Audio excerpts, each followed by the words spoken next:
Wadidaw, One Piece chapter 1046 sudah keluar Leo. Dan chapter kali ini penuh kejutan dan kobaran api. Baik, tanpa berlama-lama lagi, mari kita lanjut berlayar. One Piece chapter 1046 diberi judul oleh Oda Sensei dengan sebuah nama, Raizo, sang ninja dari negeri Wano Kuni. Sang ninja yang merupakan salah satu abdi setia Kozuki Oden, atau yang kita kenal dengan 9 sarung pedang merah, Akazaya 9 atau Red Scaba. Cerita kali ini masih melanjutkan cover story Germa Double Six. Kali ini ada hal yang menarik di Whole Cake Island. Muncul dua sosok bayangan orang misterius yang akan menarik jika kita bahas. Nanti kita akan bahas secara khusus.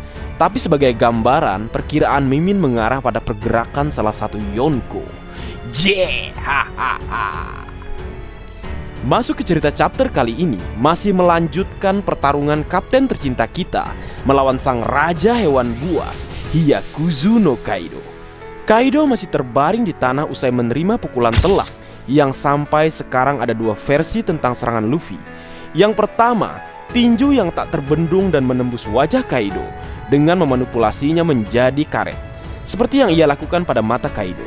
Yang kedua, tinju berputar dari arah samping yang memukul bagian samping kepala Kaido hingga terlihat seperti menembus wajahnya. Oke lah, sampai di situ saja, tidak perlu diperdebatkan. Yang pasti serangan kapten tercinta kita memang cepat, kuat, dan berbahaya.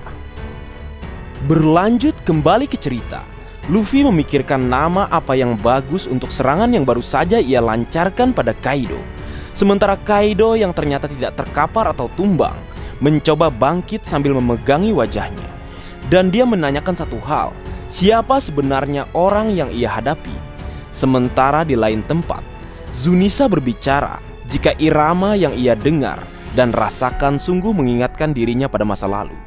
Joy Boy, hey Joy Boy, rasanya seperti kau ada di depan sana dan membuatku bersemangat. Semuanya terasa seperti sudah ditakdirkan. Yang bisa kulakukan hanyalah percaya padanya, ucap Zunisa, yang nampaknya menganggap Luffy adalah Joy Boy. Zunisa saja mengatakan dia adalah Joy Boy, maka tidak heran Kaido pun sampai bertanya-tanya siapa yang sedang ia hadapi, karena nampaknya dia merasakan sesuatu yang berbeda pada kapten tercinta kita. Dan kemudian Luffy yang sedang dalam mode awakening, Mythical Zoan, Hito Hitonomi model Nika, menjawab pertanyaan Kaido, siapa sebenarnya dirinya. Siapa aku? Monkey D. Luffy, orang yang akan melampauimu, lalu menjadi raja bajak laut, ucap Luffy dengan senyuman khasnya. Entap, Jos memang bakas Sencho, tidak pernah sedikit pun merubah tujuan dan cita-citanya. Mendengar apa yang Luffy katakan, Kaido tersenyum kemudian berkata jika dia bersyukur karena Luffy masih menjadi bocah bermulut besar. Ketika tubuh dan pikiran Luffy menyatu dengan kekuatan yang Luffy miliki, maka disitulah kemampuan buah iblis bangkit. Sungguh kekuatan yang gila, ucap Kaido. Nah, akhirnya dijelaskan Kaido cara membangkitkan kemampuan buah iblis, atau istilah kerennya awakening. Ternyata kuncinya adalah menyatukan 3 hal menjadi satu, yaitu tubuh, pikiran, dan juga kekuatan. Wadidaw. Kembali ke cerita, Kaido berkata jika dia sudah kehilangan banyak hal, dan semua hal yang sudah susah payah dia kumpulkan hingga titik ini atau saat ini, mulai dari pengikut hingga kastil Onigashima yang ia miliki, semuanya akan segera hilang. Dan kemudian Kaido menyerang Luffy yang masih santuy memantul-mantulkan tubuhnya dengan kekuatan awakeningnya, seolah-olah dia sedang bermain trampolin. Kaido menyerang Luffy dengan tumbukan cepat tanpa henti pada Luffy dengan menggunakan gadanya. Luffy terkena serangan dan bentuk gada dengan duri tercetak di tubuh karetnya. Namun tidak tinggal diam, Luffy juga membalas melancarkan serangan tinju dari segala arah yang juga mengenai Hyakuzu no Kaido. Dampaknya selain terpukul, tubuh Kaido seperti menjadi karet dan menggelembung akibat pukulan Luffy dari berbagai arah. Keduanya sama-sama terpukul mundur dan kesakitan. Lalu kembali Kaido berbicara jika di bawah tempat dia dan Luffy bertarung, atau kastil Gunung Tengkorak Onigashima, Semua lantai telah diselimuti api atau kebakaran. Beberapa ribu pasukan Luffy juga terjebak di dalamnya. Semuanya akan terbakar dan mati, ujar Kaido. Namun kapten tercinta kita tetap tersenyum karena dia percaya nakama dan orang yang berada di pihaknya adalah orang-orang yang bisa diandalkan dan pasti bisa menyelesaikan masalah yang akan datang menghadap. Biarkan mereka mengurus yang terjadi di bawah sana. Yang perlu kupikirkan hanyalah mengalahkanmu, ucap Luffy yang bergerak maju dengan cepat ke arah Kaido. Dan kembali dia menggunakan gerakan memutar kaki, persis film kartun zaman dulu. Namun sebelum mencapai Kaido, dia telah diberikan serangan Kaifu atau pisau angin oleh Kaido. Namun dengan cepat dan dengan cara konyol, Luffy kembali menghindari serangan pisau angin Kaido. Luffy mengangkat tubuhnya ke arah atas dan membuat ruang yang tinggi, sehingga Kaifu atau pisau angin Kaido hanya melewati dirinya. Konyol tapi ngeri memang nih Luffy saat ini. Berpindah ke tempat lain, yang pertama bawah tanah kastil, ada Briscola dan para kroco Kaido. Para kroco yang terjebak dalam kepungan kobaran api. Lalu di lantai 1, ada para kru laut dan para samurai juga sama menghindari kejaran dan kobaran api yang semakin mendekat. Dan kita bisa melihat Beppo kembali menjadi beban. Dia digotong oleh kru lau yang lain dan para samurai karena hampir pingsan karena tidak kuat menahan panasnya api. "Tolong kami, Kapten!" ujar kru lau. Nasib benar lau punya kru gini.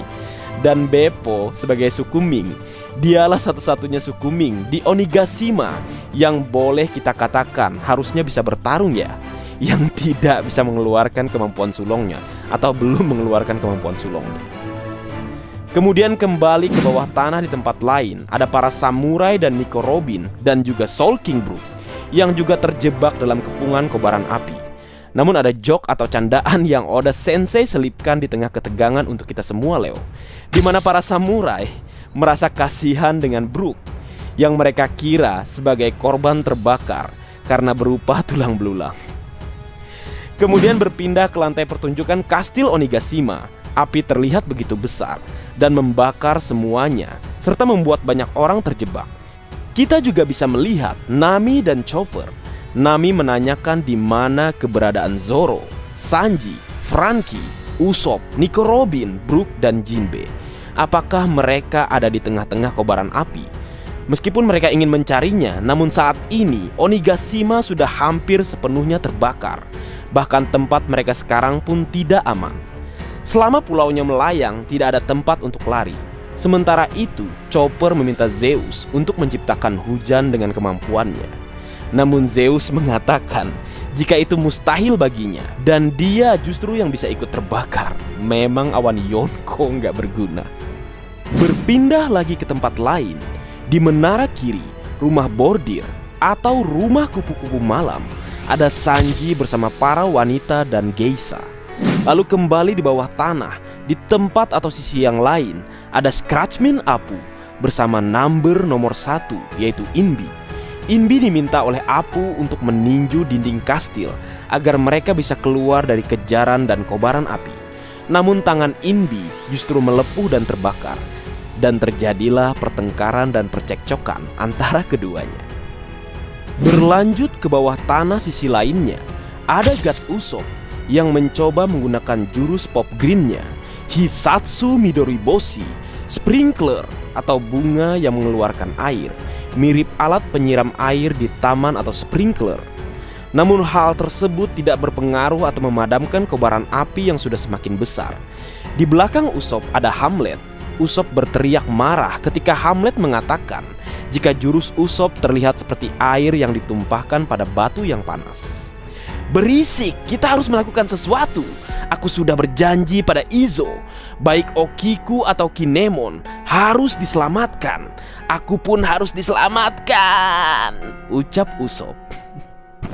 Gokil, mau nolong menyelamatkan orang, dianya juga kepengen diselamatkan. Hamlet juga meminta pada Usopp untuk memasukkan dirinya juga dalam daftar yang akan diselamatkan. Memang. Berpindah lagi ke menara otak kanan, ada Franky yang membopong Zoro di pundaknya. Dan Roro Noa Zoro masih pingsan atau tak sadarkan diri usai pertarungannya melawan King the Wildfire. Lalu berlanjut ke lantai 4, ada Jinbe dan Raizo. Mereka nampak telah menyelesaikan persiapan suatu hal yang sudah direncanakan Raizo. Raizo sungguh berterima kasih pada Jinbe karena sudah percaya padanya. Dan Jinbe menjawab, tidak ada alasan meragukan para samurai yang telah beraliansi dengan sang kapten, Monkey D. Luffy.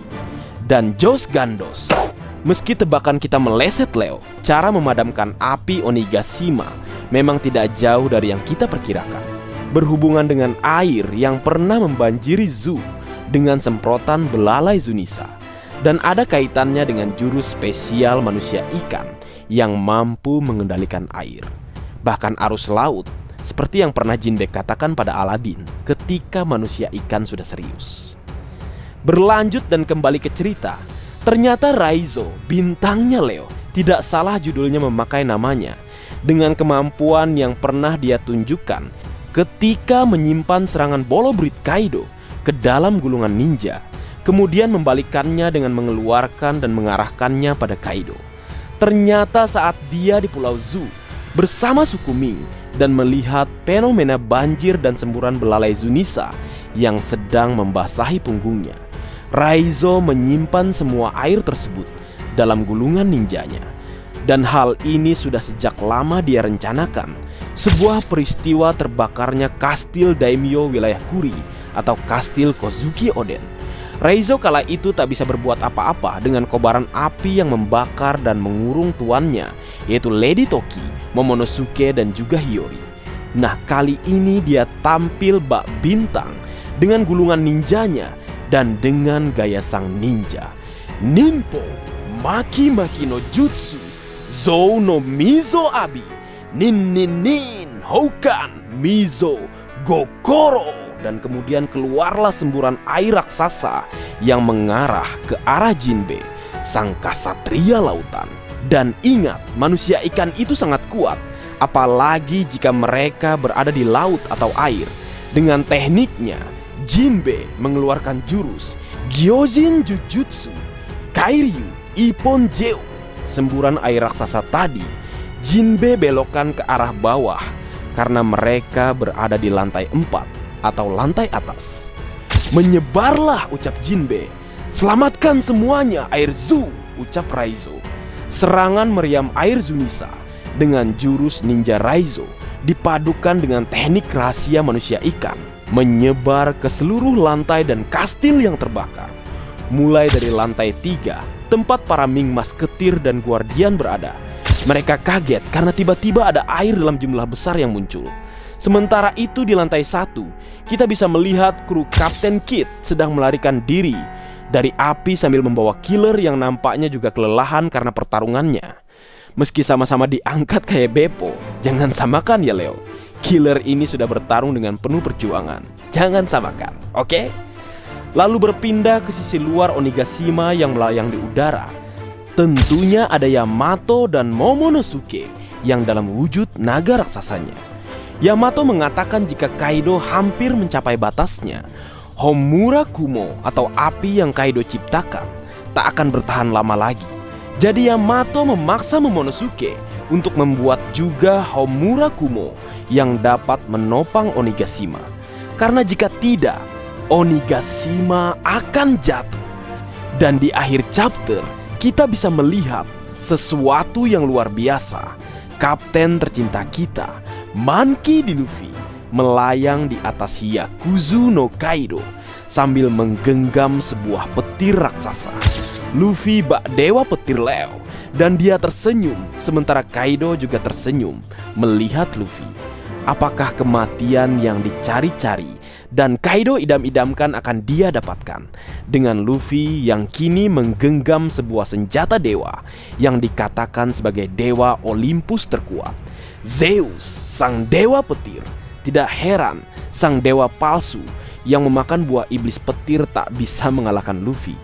Selain karena karet tak mempan oleh listrik, kapten tercinta kita, Monkey D. Luffy, adalah Sangat Nika, sang dewa matahari yang menggenggam petir di tangannya. Sedikit membahas, dalam mitologi Jepang, Penguasa badai adalah saudara dari penguasa matahari, dan penguasa matahari adalah orang berambut putih yang mengendalikan awan. Sementara itu, yang mengendalikan awan adalah penguasa badai. Nah, sangat sesuai kan dengan penampilan Luffy setelah Awakening, setelah menjadi Sangat Nika. Benar-benar mengerikan kekuatan Luffy setelah terbangkitkan ya Leo. Dia memiliki kemampuan luar biasa yang hanya dibatasi oleh imajinasinya saja. Kemudian kekuatan spesial yaitu karet, mampu menghasilkan api karena dia adalah sang dewa matahari. Dan kini dia mampu menggenggam petir karena kemampuan karetnya yang memungkinkannya untuk melakukannya. Wadidaw, Bakasencho, Monkey di Luffy, mantap. Dan terakhir, minggu depan libur, Oda Sensei memang perlu rehat sejenak Leo. Baik, mungkin segitu dulu yang bisa aku bagi bersama kalian Leo. Semoga kalian terhibur dengan apa yang aku buat dalam kesempatan kali ini. Terakhir, jika ada kesalahan dalam pengucapan atau hal menurut kalian kurang pas atau kurang tepat, Marga Anime memohon maaf yang sebesar-besarnya. Sekian.